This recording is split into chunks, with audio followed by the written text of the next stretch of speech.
खम्मा गणिसा खम्मा गणी मारो नाम अथर्व शर्मा हूँ आपणे स्कूल के नवी कक्षा छात्र हूँ आपके समक्ष आज राजस्थान की एक लोक कथा लेके उपस्थित हो माटी कहीं छूटे हो जाए तो मैंने समाप्त कर अरे एक बार ने बात है राजस्थान के पुष्कर में रहते तो एक अनुभव कलाकार नाम तो वालों भैरव कलाकारी उसके अद्भुत व बेमिसाल वैसे तो चीजें बनाई थी उसने खूब सब में सबसे अनोखी थी एक लाख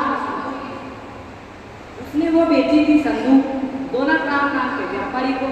अब व्यापारी तो बड़ा कंजूस उसने पैसे देने से कर दिया मना तो भैरव ने कैसे निकाले वन से पैसे यही है कहानी का असली मसला।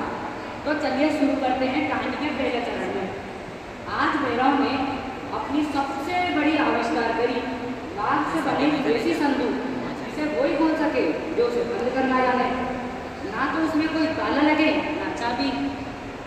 अब वहां से गुजर रहा था दौलत राम राजस्थान का सबसे बड़ा व्यापारी था पर था बड़ा कंजूस साथ में उसकी पत्नी बुद्धिमती बिल्कुल विपरीत थी साहब उसके दौलत राम जो था वो तो बड़ा कंजूस था पर बुद्धिमती थी धार्मिक वनडे देखो अरे इतना सुंदर डब्बो हमारे पास नहीं है अशोक कैसे वो गयो अंदर बोलो वो भाया कौन है जल्दी ये डब्बो बनाया भैरव बोला जी कुआर सामान्य बनाया बोले बड़ा सुंदर है कहीं है इसमें तो भैरव ने बोलो कुआर सा यो ऐसो डब्बो जाने ना तो ताला लगे ना चाबी फिर भी ये सबसे सुरक्षित। तो दौलत राम ने बोला अशोक कैसे ना ताला ना चाबी कैसे बंद करेगा तू। तो जो भैरव होता है उसने बोला कि भाई साहब इसे वही खोल सके तो इसे बंद करना जाने। अब दौलत राम को इसको देख के बड़ी खुशी हुई मन ने सोचो मारो तो सारो पीसो सुरक्षित हो जाएगा और माने अभी इनको पैसा देना पड़ेगा पैसा दूंगा तो हमारे पास पैसा की कमी हो जाएगी तो मुँह कहीं करूँ। तो उनने भैरव से बोलो देख भाई माने ये संदूक चाहिए पर हमारे पास पैसा आवाज होती है तू एक काम कर ये संदूक माने अभी दे दे कल तुम्हारा घर का आ जाओ मैं थार को 20 सोना के सिक्के दूंगा। मेरा तो बड़ा खुश मन के मन में पूछ लड्डू उसने सोचे वाह हमारी कीमत संदूक की कीमत मिल रही मारे तो वाह मंडे दे दो लड्डू। अब वो अगले दिन ये कि जब भैरव पूछे मन के घर तो दौलत राम से बोले ओ कुंवर साहब मैं आया हूँ भैरव आरती मारे संदूक रे पैसे लेने। अब जब वहाँ पे भैरव दौलत राम देखता है ये तो वही आ गयो वहाँ से पैसा लेने तो बोलता कौन भैरव कौन सी संदूक कौन से पैसे तू तो बने जानू ही नहीं। अब भैरव परेशान वो वन से दुआर लगाए हमारे पीछे दो तुम हमारे पीछे कहाँ गए। तो दौलत राम ने कहा तू यहाँ से चल जा मुँह तो सारे पैसे नहीं ले रहा मैं तेरे जानू ही कोई। तो भैरव ने बोल दिया कि ऐसा तो यहाँ नहीं मानेगा मार को मन से पैसे निकालने का कोई दूसरा उपाय सोचना पड़ेगा।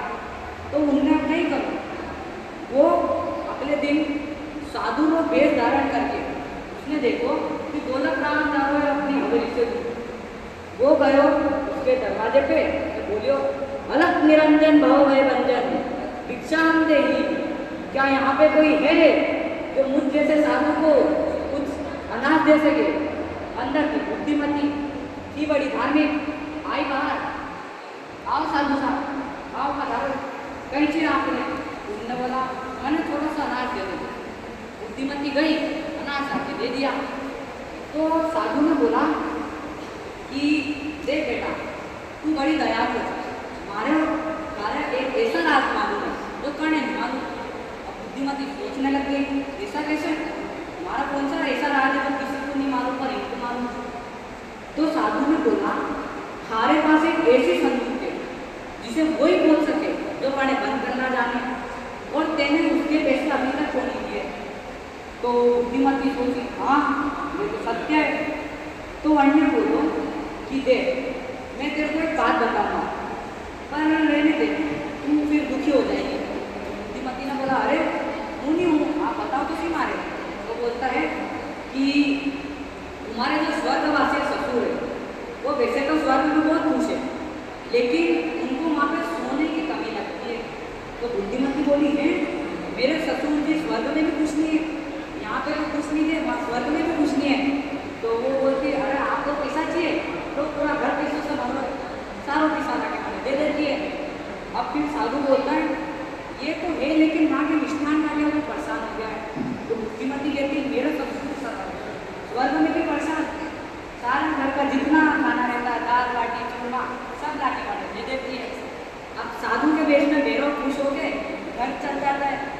अब जब दौलत राम आता है तो देखता है उसको ना तो भाई अपना सोना कहीं जेवर कुछ दिखी ना, जब वो रसोड़े में जाए ना तो खाना पड़ा तो वो सोच में पड़ जाता है मेरा सारा खाना गया था।